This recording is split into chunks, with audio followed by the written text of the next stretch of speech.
not going to take any more, any more. Well, but I'm going to inform the doctor. I've already written the letter, and I also want to go onto the portal of the manufacturer, and I want to say this is what happened. Yeah, I think that's a good idea, because one thing that I've learned is doctors don't know anything.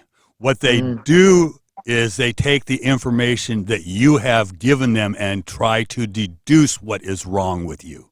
Do you understand what I'm saying? Well, he didn't think there was anything wrong with me. He's like, Sarah, it's just the menopause. Kind of suck it up, and this will help you sleep. Right. Well, that's what I'm saying. He's going by what you're telling him. He doesn't have any other information other than that. That, granted, doctors go to school. They learn all the things that they learn. Don't get me wrong. I understand that. But the fact of the matter is that a doctor has no more information about you than you actually give him about you. Yeah. Now granted, they draw blood or they take urine samples or fecal samples and stuff like that, and that'll give them some information.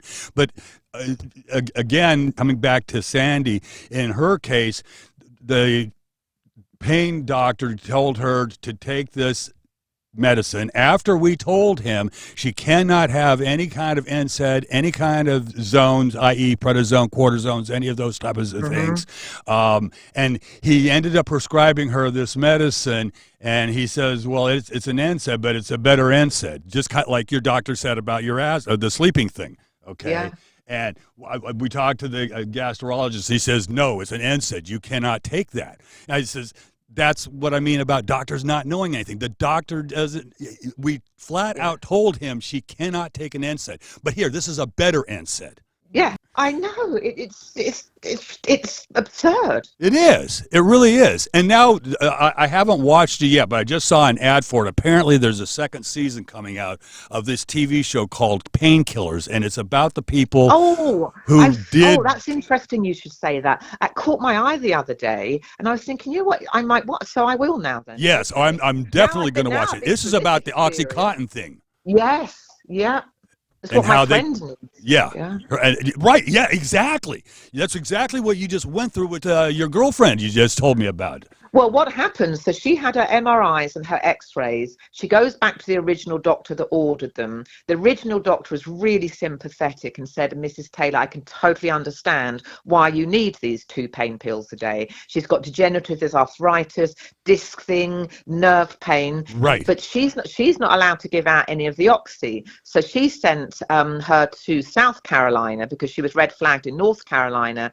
And this doctor said, no, I'm not going to give you this. Well, you're going to go to a spine institute. Now they're either going to put nerve blockers in or cortisone or something. Right. And they're going to try that route before they try anything else. Right. Does that have a rate of success? I have no idea. Again, remember, Sandy can't have any. You just said cortisone. She can't go to those places. And all of this comes back to that show that we're going to watch. Why can't Sandy have it? Because it does something to her stomach? Oh, I'm sorry. Let me go back a step. I'm guessing about 5 years ago, maybe 4 years ago, somewhere in that range, Sandy was having problems. I didn't know. I was working, and we don't share our room together, and so as it were, I didn't know that she was having these problems. She had told me once that she had fallen during the day one time, but people fall all the time, so I didn't think much of that at that point in time. I had gone and I was working with this black group, and I'd gone to the studio, and I had come back, and I had an event that I had to do the next day, and if Sandy said she wasn't feeling too good, I said, if she's not feeling good when I get back from the event on Sunday night, I'm taking her to the hospital. She asked me to help her to stand up to go to the bathroom, and when I did, she literally slid right through my arms like a noodle of spaghetti. And I called 911, and they came and they took her away. They told me, and I had no idea what it was, but they said she's anemic. And they, fortunately, I'm less than a mile away from the hospital. So they got her to the hospital, and the doctors and nurses were extremely worried because there's no oxygen in her blood. Yeah, well, that plus the fact that they ended up having to put in 5 units of blood, and a female only has 7. Yeah. So that's Complete almost transfusion at that point. Her blood's useless. yes, Yeah. absolutely. You know, An iron-rich new transfusion. Yeah. yes, yeah. But with that being said, when they did the one that you do down the throat, I think that's the endoscopy. They couldn't find anything wrong, inside her stomach. Why there was no blood, there was nothing. When they did the colonoscopy going the other direction, they found that she had 6 lesions, and they had to cauterize 6 lesions of an ulcer that she had had. Right. And when you have an ulcer, you can't have NSAIDs or any lesion, because the stomach was cauterized, laser cauterized. Anything that's an NSAID can undo any of that work that has been done. What do you mean an NSAID? What's that? Aspirin. Aspirin. Okay. Right. No, but Yeah. I mean any thinner. type. No, well, yeah, Any type of blood thinner. no, not specifically blood thinner. Cymbalta is an NSAID. Valtorin, topical cream for arthritis, is an NSAID. Wow. 90% of any pain medicine out there nowadays is what doctors prescribe is an NSAID. Right. The only thing that isn't NSAIDs is the opioids. Which, codeine, Valium, not Valium, but Vicodin, stuff like that. And of course OxyContin, which is its own kind of headache and stuff, and it's whatever. In itself. Yeah. So with that being said, there's literally no medicine that she can take because of the fact that doctors can't prescribe. I'm sorry, let me restate that. Doctors will not prescribe any pain medication because of all the shit that's come down because of the OxyContin. Doctors are scared of prescribing anything, because they're afraid they'll lose their license or whatever. It's like. Well, I think that has to be a radical transformation. I believe Heidi should be able to go to her doctor, know all the risks, and take that on herself. Now, if anything went wrong, Heidi cannot sue anyone. No one can lose their license. Right. Take away the penalty and allow each individual citizen of this country to put themselves on something. But now, you're missing something. The Supreme Court just took away 51% of the voters' population to have an abortion. That's our government, not the individual. You don't have the right over your own body anymore. Do you realize that? God. It's it's a hellish state, isn't it, being born? Who gives, nobody should, it's such sick making. Yeah, exactly. That's the problem. Heidi, my friend now, she cannot do the dishes. She can't bend over, do any laundry. She's lying on Sandy is the same. Watching the TV all day. Her marriage is falling apart a bit, and I understand because there's a lot of stress. Yeah. It is a lot of stress. Believe me, I'm taking care of one. When she was on them, when she was on them, she was able to do the dishes. She went to the gym. She went to the sauna. She was able to go to the grocery store, and she was able to sleep at night. Yes, and Sandy was exactly the same way. And why, if she was functioning, are you saying that was how she lived her life? And her injuries are right there. You can see them on the MRI and on the X-ray. She's not chasing pills. Yeah. And it's so, I mean, I want her to come down here. I'd like to get an attorney, but I just don't know. What do you do about this? I don't know. It's not only her. It's my sister, too. She's got the same problems also. The one that lives here in South Florida. And now, here's the really bizarre part. My sister used to work for medical corporations. She did research for all of them, and she can't even get anything, which is pretty bizarre when you stop to think about it. But we are being told that opioids kill, fentanyl kills. There's a horrible black market. Yes. So our solution is to deprive everyone of it, whether they need it or not. Just now rebound the whole thing. That's it. You've made it. It's so totalitarian. It is. You can't have the government working its way into our individual lives like that. It's absolutely. Now, look, I mean, the government has done some good things like mandating seatbelts in cars, stop smoking in bars and stuff for secondhand smoke, stuff like that, okay? Granted, and those are taking away personal liberties of some of the people, but not everybody. Okay. Yeah. With the exception of seatbelts, everybody's supposed to wear a seatbelt, and they're mandated in cars. So I mean, it's kind of sort of one of those things. It's there, so we live with it. No big deal. But when like I said, when the government jumps in and I'm not for abortion. I'm not against abortion. What I'm against is them taking away a law that's been there for 50 years, giving you the right to have the thing. Yeah. That is what bothers me. And if they can Yeah. do that, that's only the first thing. Next thing, look at what's already happening in Florida. Ron DeSantis has taken away. Did you know that they've already closed down half of the libraries? What have they done with all the books? I don't have any idea. I got a It's like feeling that they're going to burn them. It's like the burning of the library in Alexandria. Yeah. Remember that? A couple of thousand, I can't remember, it's Greek, and that was a repository of all the greatest works. Right. And then Christianity came along and burned the whole thing. Yep. Or actually, there is a little bit more to it than that. They took everything first, then burned it. It's all buried in the Vatican. The Vatican. Yeah, it's all buried in the Vatican. Yes. Oh, I would love to go around that. Yes. With an interpreter. Yes. With an interpreter who can interpret Latin. And the Aramaic, others. Yeah, because there's going to be a few different ones. Absolutely. Sumerian, probably. Yes, Phoenician. Yes, exactly. Isn't that funny? That would be if I had a wish, I do think they would be high up there, just to have full access to that for a while. Yes. Free that knowledge. Yes. Oh my God. I know. But that's terrible. Well, not yet. They haven't, because school's just started. But why? What's his reasoning for closing a library down? Oh God. He who controls the power controls the media.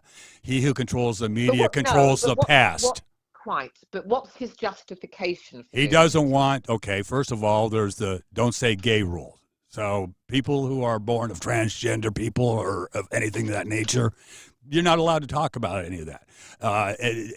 Books that had anything to do with like two ladies being together, or all that is considered not moral, as it were. Yes, it is the Christian right, isn't it? Yes, very much so. Now I'm fine in school. I don't want the teacher talking to you about transgender, gender identity, gender politics, or anything at age 9. Right. I don't want that. That's the parents' job to talk to their children about that. Agreed. I'm glad that's not in schools. I mean, there's some things that shouldn't be in schools, but removing books so you can rewrite history. Let me put it to you this way. I'm not the one that quoted it. It was quoted someplace else, but I reposted it on my Facebook page. But it basically says any book that's banned is worth reading, for the simple fact that if they're banning it because they don't want you to know what it's about. Quite. Absolutely. I think Ralph Waldo Emerson, I think he said, every banned book enlightens the world. Yes. Yeah. And the other part is they don't want the black. With Madonna bought out a book, I think, and she they banned it. Oh no, it was either a song or a book, I can't remember, but it shocked. It's just everyone wanted to hear it because it was banned. It's the best thing that can happen to you. Yes. Yeah, absolutely. I mean, once you make something controversial like that, sales skyrocket. You've piqued people's curiosity. They want to know what the hell's. Why are you taking this away from me? Yes. Exactly. Now, the other reason with DeSantis is with Black history. He doesn't want. He believes that slavery enriched the Black people's lives, as opposed to telling the actual truth as to why things were the way they were. Now, you lived here. You lived here in South Florida once, and I know that you know that there's literally a city called Plantation. Mm-hmm. And there was this one lady. I used to go to the mall there. I'm sorry? I used to go to the Plantation Mall. Oh, yes, absolutely, yeah.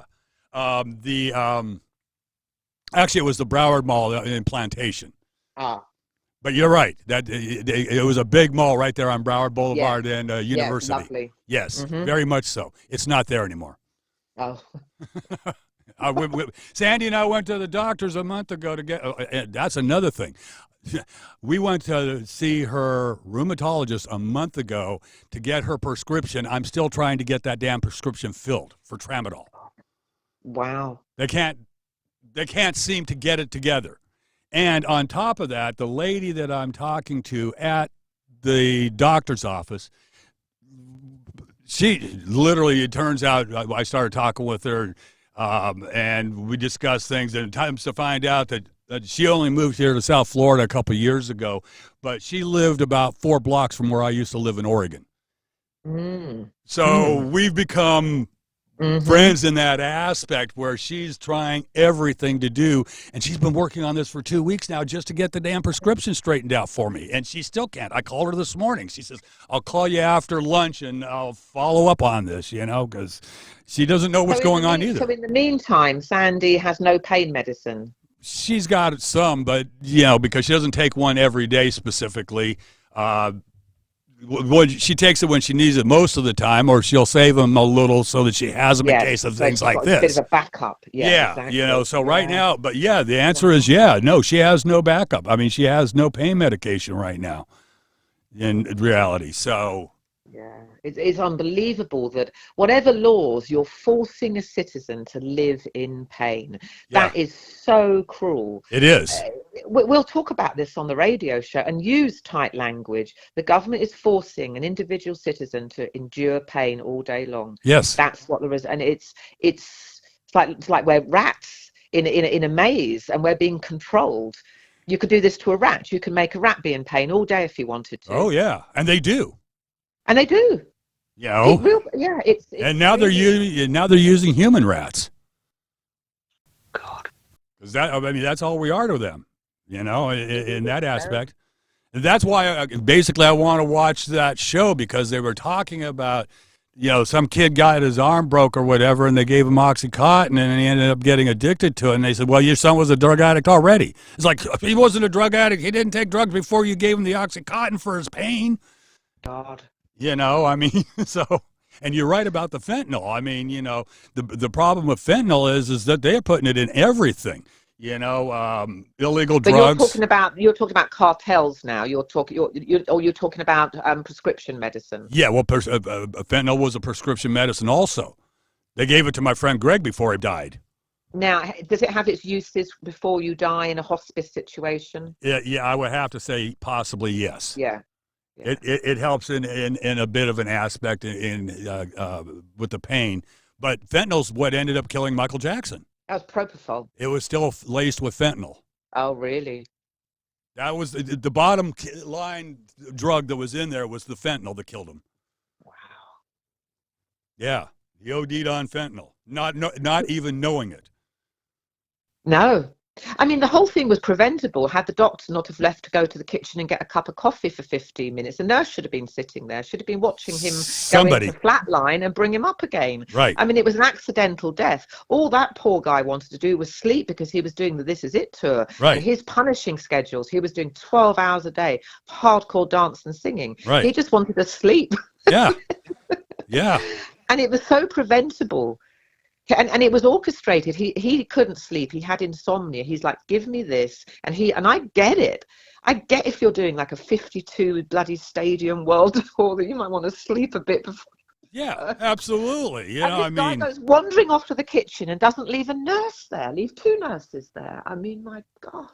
Yeah, I know. Unbelievable. Poor Michael. That wasn't necessarily his exit point. No, I don't believe that that's how he planned it.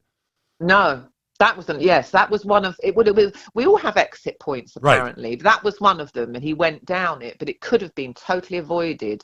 He could have said, "Leave a nurse with me at all times." Right. But the doctor should have thought of that to begin with. Also, that shouldn't have been Michael's reason. No, it shouldn't have been left to him.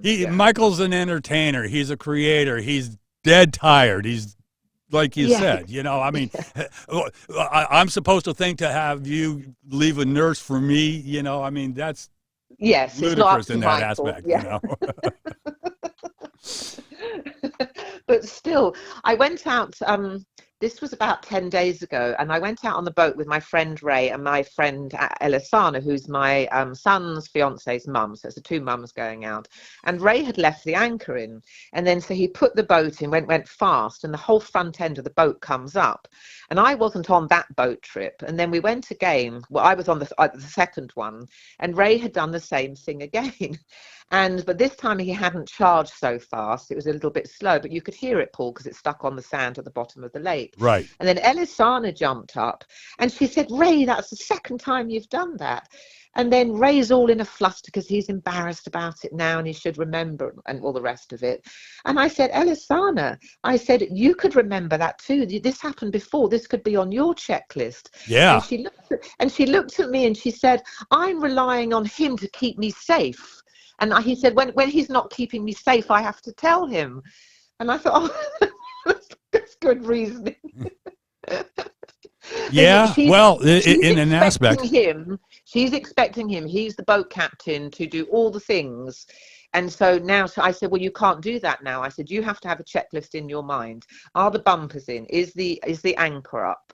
You have to be able to pitch in. But it's going back to what you said about that shouldn't be Elisana's job, yet you've got to do that. Right. Because twice this has happened. If it's happened, yeah. With Michael, I mean, he only got the one shot, so I mean. But you're right about. I do have to ask one quick question. Is this the boat that had the new propeller put on it? Yes. Okay. So twice since he's had the new propeller put on it, he's drugged the anchor. Yes. That's really interesting. Yeah. The first time was pretty bad because he'd accelerated quickly and I wasn't on that and the nose came right up. Yes. And Elisana's, I don't have any fear. I've jumped out of a plane, bungee jump, whatever. But Elisana is one of these people that has a baseline fear. She's slightly nervous of things. So she's quite tense. And then we went out.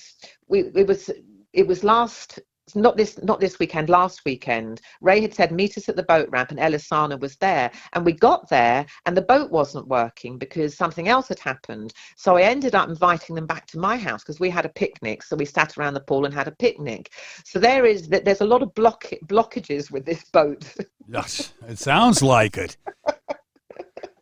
That is actually kind of interesting that there's but something going on with this boat like this, yes. Well, Ray doesn't realise. So the day before Ray went to see his daughter Kaylee, he came. He said, "What else is going to go wrong today?" And he was laying out everything and I thought, "Oh, don't say that, Ray." Yeah, I remember you saying something about that. And then 5 minutes later, he's done a donut in my backyard. And he's got his trailer stuck, and I was like, I knew something else was going to go wrong because you've just called it in. Yes, you've been calling this in all day. Yeah, and then his flight was late. He missed his connection when he got there, and the car hire rental didn't have his. I mean, it was all just one thing after the other.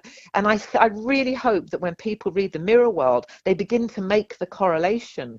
You're responsible for this quantum field. Yes. And it's going to be interesting because people just don't know this. I mean, this has taken me 23 years, and having the modern scientists collaborate this is amazing. You see, you couldn't have said this really 20 years ago. You probably could have done, but now the simulated reality is such an interesting metaphor, and people will grasp it. Well, actually, to state that, it actually started about 30 years ago, but yeah, well, because remember, the Celestine Prophecies came out 30 years ago, and that's when they said people are starting to wake up to what's going on with what's happening around them and stuff. But you're right, it's a very, very slow process, and we're now 30 years beyond that, and you and I are now doing what we're doing, trying to expand upon what Neil was talking about 30 years ago. Mm-hmm. You know, your Mirror World is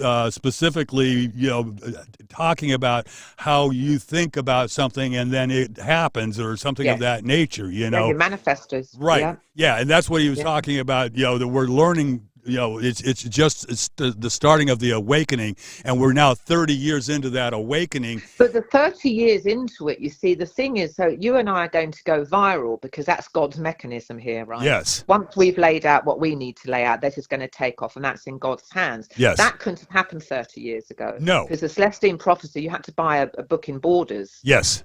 Right? And it wasn't, now it's going to be in a TikTok, it's going to be on YouTube. Yes, there's much more Well, it's easy to mediums. access now. Yes, exactly. But it can go viral. I mean, you could potentially have billions of people Yes. streaming this, downloading this. So the reach, and it's what I said in the end chapter, the greater works, which is chapter 55. The greater works is basically the greater reach. It's taking Jesus's message of not judging. I mean, if Jesus came back today and he looked around, he'd have a lot to say. He wouldn't be the person you think he would be. He No. would tell you not to judge. He would be in society saying, it would be, we're living the antithesis of that. And so now everything, that message can be retaught in the greater works, along with now Jesus didn't know about the quantum reality. It's very primitive society back then. But now we do. 2,000 years later, scientists have worked out the nature of this reality. So the greater works will happen. Which is also what he talks about in the book, because he talks about from the 14th or 15th century when people started realizing that religion was not all it was cracked up to be. They started with the scientific method, and we've been occupied with the scientific method for the past 500 years, and now science and I don't want to say religion, but spiritualism are coming together at this point in time to make this the reality that it's supposed to be. So we've been preoccupied for the past 500 years with science. Working it out.